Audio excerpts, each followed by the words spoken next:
இப்போ நம்ம இருக்கிற டைனமிக் என்வாயன்மெண்ட்டில் ஒன்று நீங்கள் வந்து ஒரு டிமாண்டான ஜாபில் ஒர்க் பண்ணணும், இல்லை உங்களுக்கான ஜாபில் நீங்களே டிமாண்ட் கிரியேட் பண்ணிக்கணும்.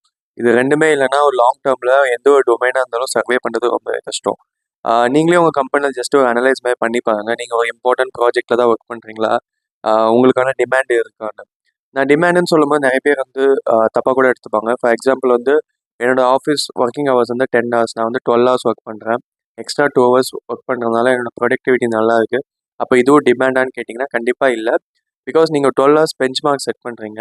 ஸோ அதுக்கப்புறம் உங்ககிட்ட இருந்து எக்ஸ்பெக்டேஷனும் வந்து ப்ரொடக்டிவிட்டி அதிகமாக தான் இருக்கும். ப்ரீவியஸ் பர்ஃபார்மன்ஸை வச்சு தான் கம்பேர் பண்ணுவாங்க எப்போயுமே. நீங்கள் என்ன தான் நல்லாவே ஒர்க் பண்ணாலும். ஸோ நீங்கள் வந்து எப்படின்னா ஒரு 10 hours ஒர்க் பண்ணுறீங்களா, அந்த 10 ஹவர்ஸில் வந்து எவ்வளோ தூரம் ஸ்மார்ட்டாக ப்ரொடக்டிவாக ஒர்க் பண்ண முடியும் தான் நீங்கள் திங்க் பண்ணணுமே தவிர எக்ஸ்ட்ரா அது வந்து அதிக ஹவர்ஸ் ஒர்க் பண்ணுற மாதிரி நீங்கள் யோசிக்கக்கூடாது. அடுத்தது வந்து பார்த்தீங்கன்னா, சில பேர் வந்து ப்ராசஸோ ப்ராடக்ட்டோ அது வந்து மற்றவங்களுக்கு சொல்லிக் கொடுக்க மாட்டாங்க. மேபி அவங்களுக்கு வந்து அதில் நாலேஜ் இருக்கும். பட் சொல்லிக் கொடுத்தா அவங்க இதில் நல்லா கற்றுப்பாங்கன்னு கூட சொல்லிக் கொடுக்காம இருப்பாங்க. பட் என்ன ப்ராப்ளம்னா, நீங்கள் ஃப்யூச்சரில் வந்து ஒரு ப்ராசஸோ ப்ராடக்ட்டோ கம்பெனி வந்து மாற்றுறாங்க அப்படின்னா, நீங்கள் ஒருத்தவங்ககிட்ட போய் புதுசாக கற்றுக்கிற மாதிரி தான் இருக்கும். அப்போ அவங்க உங்களுக்கு இந்த மாதிரி பண்ணாங்கன்னா லைக் யாருமே வளர முடியாது.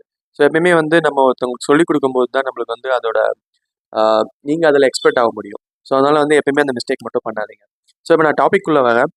இப்போ நீங்கள் அனலைஸ் பண்ணி உங்களுக்கான டிமாண்ட் வந்து கம்மியாக தான் இருக்குது, அந்தளவுக்கு இம்பார்ட்டன்ஸ் இல்லை, நீங்களும் வந்து 10ல் 11 தான் இருக்கீங்க, அதுக்கு என்ன பண்ணலாம் அப்படின்னு கேட்டிங்கன்னா, அதில் ஃபஸ்ட்டு விஷயம் என்னென்னா build relationship with other colleagues.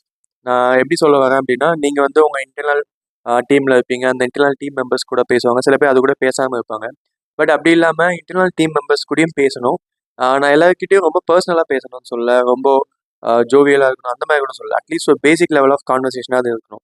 சில பேர் டீமுக்குள்ளேயே பேசாமல் இருப்பாங்க.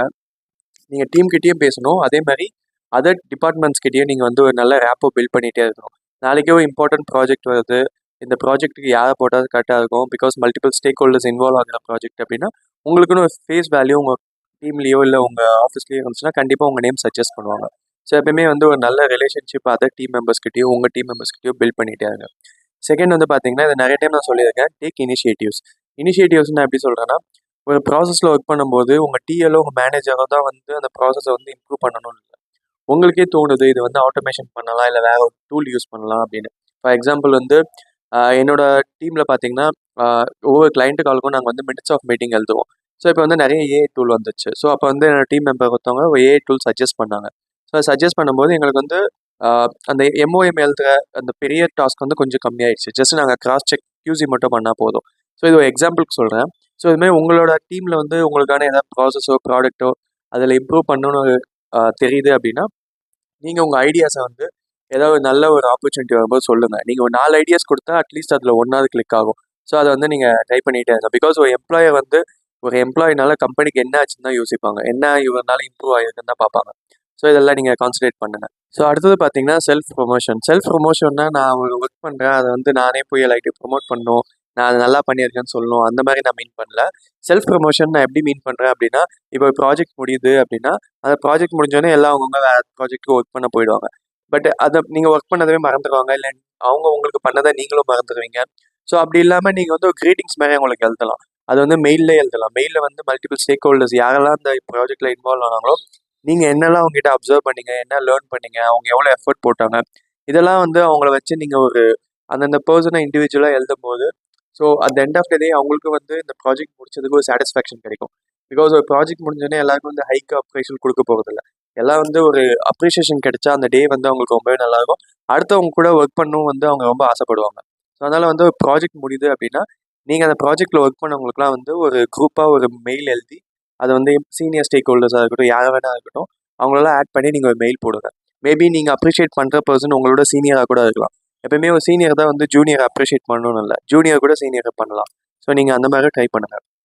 ஸோ அடுத்தது என்னன்னு பார்த்தீங்கன்னா, ஃப்ளெக்சிபிள் அண்ட் அடாப்டபிள். இப்போ புதுசாக ஏதாவது ப்ராசஸ் ஏதாவது டூல் வருது அப்படின்னா, நிறைய பேர் வந்து ஒரு மீட்டிங்கில் பேசும்போதே வந்து நிறையா ஒரு பிடிக்காதுன்றதை மல்டிபிள் வேல வந்து எக்ஸ்பிரஸ் பண்ணிகிட்டே இருப்பாங்க. அப்படி இல்லாமல் அந்த ப்ராசஸோ ப்ராடக்ட்டோ ஃபஸ்ட்டு அது என்னன்னு நீங்கள் அனலைஸ் பண்ணுங்கள். அது எதுக்காக பிஸ்னஸ் பாயிண்ட் ஆஃப் வியூவில் கொண்டு வராங்க, லைக் அதனால என்ன யூஸு, அதெல்லாம் நீங்கள் அனலைஸ் பண்ணிவிட்டு நீங்கள் அதில் இம்ப்ரூவ்மெண்ட் எதாவது இருந்தால் தாராளமாக சொல்லலாம். பிகாஸ் ஏதாவது ஒரு ப்ராசஸோ ப்ராடக்ட்டோ கொண்டு வராங்க அப்படின்னா, மோஸ்ட்டாக வந்து எம்ப்ளாய்க்கு வந்து அடிஷ்னலாக ஒர்க் கொடுக்கணும்னு இல்லை, லைக் அதனால கம்பெனியோட க்ரோத் எப்படி கொண்டு போகலான்னு தான் யோசிப்பாங்க.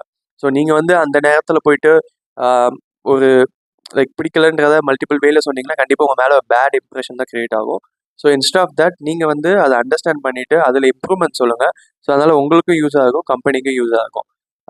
ஸோ அடுத்த விஷயம் என்னென்னு பார்த்தீங்கன்னா, உங்களுக்கு வந்து how to present your job. Like நீங்கள் ஒரு ஜாப் பண்ணுறீங்க, அது வந்து உங்களுக்கே ப்ரெசென்ட் பண்ண தெரியல அப்படின்னா, அந்த ஜாப் நீங்கள் தான் பண்ணீங்கனாலே நிறைய பேருக்கு யோசனை இருக்கும். ஃபார் எக்ஸாம்பிள் ஒரு டாஸ்க் கொடுக்குறாங்க அப்படின்னா, சில பேர் வந்து அந்த டாஸ்க் வந்து நல்லாவே பண்ணியிருப்பாங்க. அதுலேருந்து ஒரு கொஷின்ஸ் கேட்கும்போது அவங்களுக்கே சொல்ல தெரியாது.